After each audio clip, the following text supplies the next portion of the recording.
This is the 217 Recovery Podcast with Corey Winfield. Corey Winfield.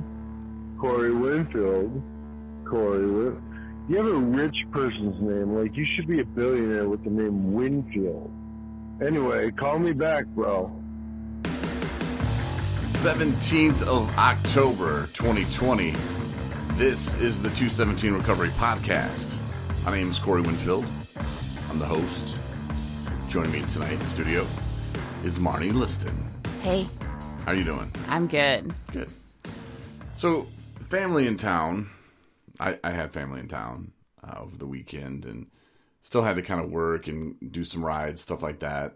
So I wasn't able to spend as much time with them as that I would like to have. But at the same time, I was driving home. We went and did the Tunnel of Trees today. Mm-hmm. And that's it's a beautiful drive in northern Michigan. It starts in Harbor Springs. And it was just amazing. It really was. But driving home, I started to think about my past. And even when I first moved back to Michigan 5 years ago, like how different I was around my family members. I was attempting sobriety, and that was like the first year of it, really. But I was never comfortable around them. And I got that vibe from them, too. And I couldn't really put it together then, but comparing it now to then, they were kind of uncomfortable. You know, my brother, my sister, not as much, but just family members in general, the ones that weren't close to me, like super, super close. I think they just didn't know how to act. But now it's like I've got almost 2 years sober. I've gotten to find myself, to know myself, and I feel like they treat me not different, but just I think they're more comfortable with me being around, if that makes any sense. Oh, it totally makes sense. So that felt good. Yeah. I was driving home thinking about that. I was just like, yeah. And I started listening to some of the podcasts. I was like, the old podcasts? That one that you hosted was really good. Thanks. Yeah, I like the one with George, the one with Shannon. Mm-hmm. That was pretty good. So I was like, yeah. You know, I mean, some are better than others. A friend of mine I used to be in radio with, we used to cut up quite a bit in Arkansas. And we were talking about making the best out of situations. But he sent me a message and so that he listened to a few of the podcasts. And I told him, I was like, yeah, you know, some are better than others. But just kind of how we're kind of feeling that day and what's flowing through our brains and through our minds. He's the guy who did the picture that I sent you. Oh, yeah. See, I don't even know. Like, we can talk about anything we want, but I mean, it was a prank that kind of went a little too far. There's this guy that he worked at the radio station with us in Fort Smith, Arkansas. And we had a lot of time on our hands. And we would play wiffle ball in the parking lot. I mean, we just got in trouble for so much stuff. But this one guy named Brian, he had this white truck, and he was kind of a little off. And he would be talking to you, and he'd just pull out his knife. And just, I don't know, it's really weird. He was that weird kind of guy. And, like, he lived in, like, a pop-up camper that wherever he parked that day is where he would live. Like, it was real Arkansas-y. Sounds like it. It really was. So he had this truck, and it was dirty because that's apparently where he would just drive down dirt roads or whatever. But it was really dirty. So Alex and I, his real name's Jeff, but he went by Alex. we drew with our finger. Obscene pictures. Yes, very obscene. Like, okay, you got a man and a woman. Okay, take the man's part, and then what happens when babies are made at that moment?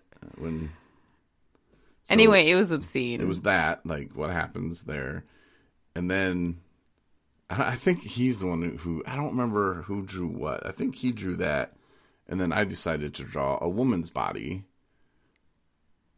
But then we didn't know this at the time, but he had to drive to like a school for like a presentation, and he just took his own truck, and he didn't realize it was on the back of it. So he drove that truck with that obscene pornographic material Oh, God. to the school. Oh, we were dying. Do you He feel was bad about it now? No, I don't feel bad about that one bit. But I'm just saying it was funny. And I mean, we didn't. To you, it was funny. Yeah, Brian was pretty pissed. But we were just like, who would do that? Like, where'd you go? Were you at Walmart or something? Like, he didn't know we did it. But he was pissed about it. He was like, I can't believe that. I'm like, jeez, those people. It was probably Walmart. You're probably at Walmart, weren't you? I don't know. I could have been driving around like that for days, and we were just dying. We were like, wow, if we would have seen it, we would have told you. You know, we played that card.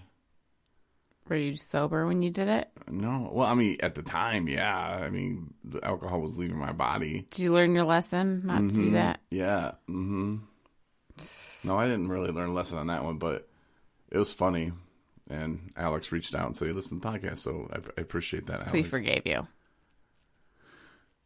Oh, Brian?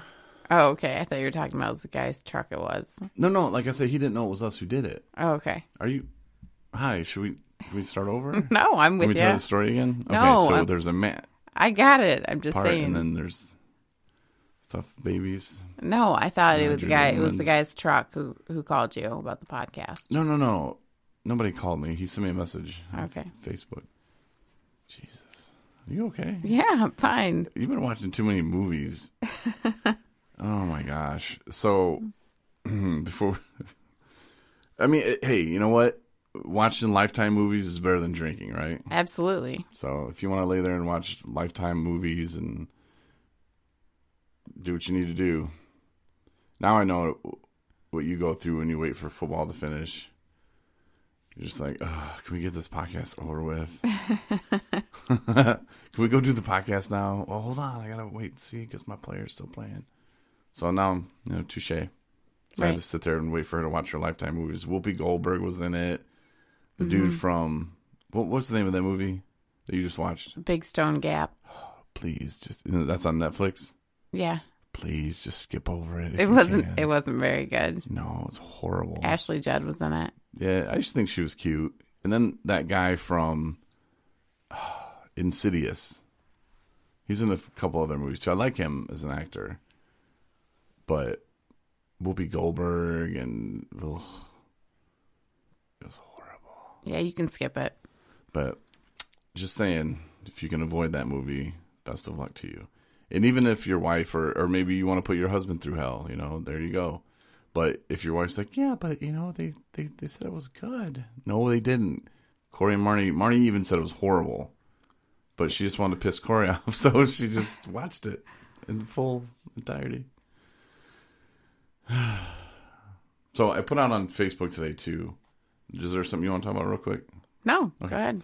I asked for have a topic for tonight's podcast. Mm-hmm. Was the exact post. I put it in the 217 Recovery group, and Andrew threw out correlation between mind-numbing minimum wage jobs and using. So I'm thinking that's mind-numbing minimum wage jobs and using, or it could be mind-numbing minimum wage jobs and using. But I think the first two are together. Right. So the correlation. So I'm pretty. Was he asking like dead end job? Like you're frustrated because a lot of times when people, are in recovery, they go to treatment. Let's just say, not everybody goes to treatment either. So they're going to treatment. They've lost everything pretty much. They're going to treatment. They don't have anything. They go to sober living. And sometimes you have to take that minimum wage job. You have to take that job. And that's part of the humbling process, mm-hmm. To go, well, we're starting over again. And I don't think there's anything wrong with that. But I can see being stuck, and not necessarily even a minimum wage job. I mean, it could be any job. If you feel stuck, like you've reached your max and there's nothing more for you. Yeah, that's what I was going to say. I would say something along the lines of any kind of correlation between those two would be kind of like you are where you are and you're unhappy, but it is what it is, and you don't have any kind of strength or effort to do anything about it. It doesn't make you happy. It is just, you're existing. You do it, you get through it, and that's just who you are now. And I mean, that's how kind of I was when I was with my drinking. It was routine, and it was just, it's what I did. It didn't bring me any kind of, happiness or pleasure. It was just, it kind of was, it was me. It was my daily thing. Yeah, I don't know if I've ever had a job that was just, I mean, I might maybe did for like a minute, and then I got fired for not showing up, or maybe I just stopped going. But like when I had a career, it was different. I showed up and stuff, but functioning alcoholic is what they would say. But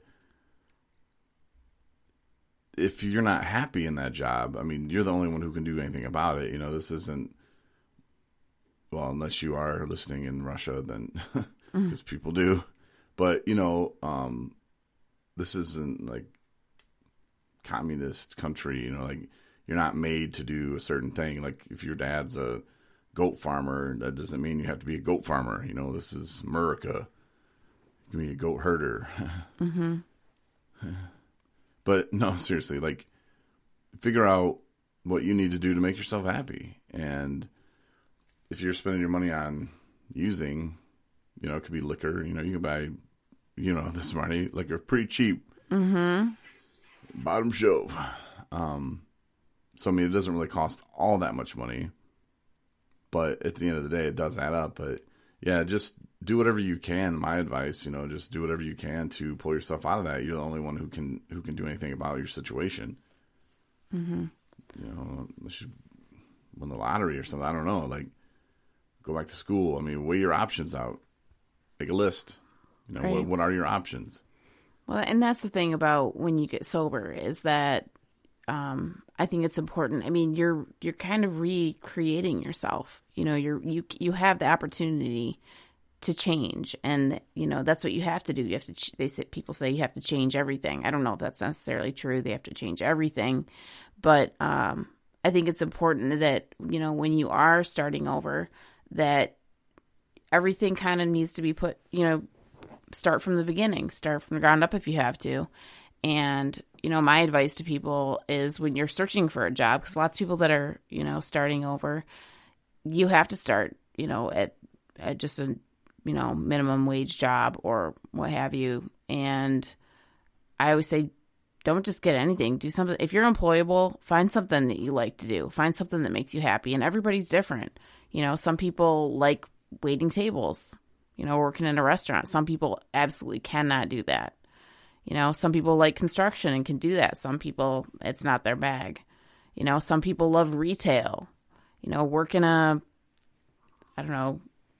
bookstore, work at a desk job at a hotel, work at a, filing papers, data entry. I don't know. I'm just throwing it out there because but I mean, if you think about it, when you're looking for a job and you're seeing, work at a dog as a dog walker, daycare. I don't know. There's all kinds of opportunities out there. And it's just, I think people sometimes just settle and sometimes you have to do that. Sometimes, you have to work at a job that is not, the ideal thing for you, but it pays the bills.